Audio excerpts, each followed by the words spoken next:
अस्सलामुअलैकुम दोस्तों, आज 18 जून 2026 दिन जुमेरात है।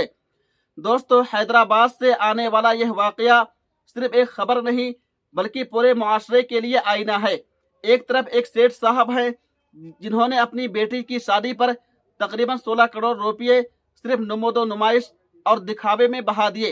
रोशनियों के झुरमुट, फजूल खर्ची की इंतहा और दौलत का बेदरीग इस्तेमाल। और दूसरी तरफ एक इमाम साहब हैं जो दीनी खिदमत अंजाम दे रहे थे, एक मस्जिद में इमामत कर रहे थे। उनके घर से इत्तला आई कि उनकी अहलिया सख्त बीमार हैं, हालत नाजुक है। वह मजबूर होकर इजाज़त लेते हैं और घर चले जाते हैं ताकि अपनी बीवी के पास खड़े हो सकें, अपनी बीवी की खिदमत कर सकें और इलाज करा सकें। ये वो लम्हा था जहां इंसानियत का इम्तिहान था। मगर जब वो वापस आए तो उनके साथ हमदर्दी नहीं की गई बल्कि 4 दिन की तनख्वाह काट ली गई। इन्ना लिल्लाहि व इन्ना इलैहि राजिऊन।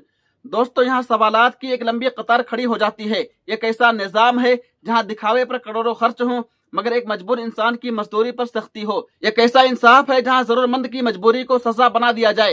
ये कैसा दिल है जो शादी की खुशी में खुल जाता है मगर किसी की तकलीफ पर बंद हो जाता है। ये कैसा एहसास है जो इसराफ में बह जाता है मगर रहम में सूख जाता है।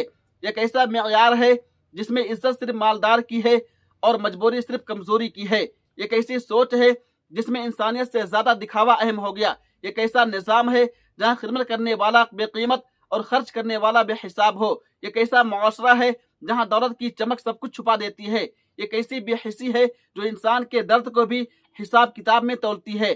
और सबसे बड़ा सवाल है, क्या वाकई हम इंसानियत भूल चुके हैं? सेठ साहब के लिए आखिर में एक नसीहत है। सेठ साहब, आप कान खोल करके सुन ले। दौलत जब हाथ में आती है तो इंसान का इम्तिहान शुरू होता है और असल कामयाबी ये नहीं कि आपने कितने करोड़ खर्च किए बल्कि असल कामयाबी ये है कि आपने किसी की मजबूरी में कितना रहम किया। याद रखें और ये कान खोल करके सुन लें, दिखावा वक्ती खुशी देता है मगर इंसानियत हमेशा याद रखी जाती है। आपकी शादी की रौनकें शायद एक दिन की हो लेकिन किसी इमाम की टूटी हुई उम्मीद और 4 दिन की कटी हुई तनख्वाह दिलों में बहुत देर तक रहती है। अगर वाकई अल्लाह ने वसाअत दी है तो फिर उसमें कमजोरों का ख्याल रखना, उनके दुख को समझना और उनके साथ नरमी करना सबसे बड़ी इबादत है, क्योंकि असल शान माल की नहीं बल्कि दिल की नरमी और अदल की होती है। अल्लाह ताला हम सबको ये एहसास, इंसाफ और आजिज़ी की तौफीक अता फरमाए, आमीन। दोस्तों, इस वीडियो को ज्यादा से ज्यादा आम कीजिए, ज्यादा से ज्यादा फैलाइए, ज्यादा से ज्यादा शेयर कीजिए। तब तक आप हमें इजाजत दीजिए। अल्लाह हाफिज, अपना ख्याल रखिएगा।